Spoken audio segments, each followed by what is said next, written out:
सदन अवरोध नै छ सरकारको भूमिकालाई कसरी लिनु भएको छ अब एउटा कुनै न कुनै उपाय निकाल्नुपर्छ भन्ने कुरामा नै अब बिचको उपाय कोसिस गर्ने भन्ने कुरा छ।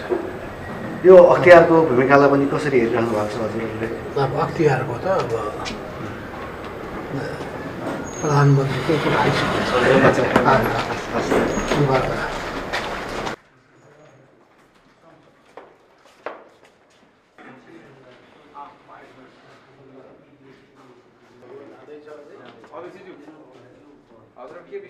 सदनको बारेमा छलफल हो। अहिले फेरि हामी प्रतिपक्षको बैठक बस्दैछौँ अहिले गएर आइसिसीमा।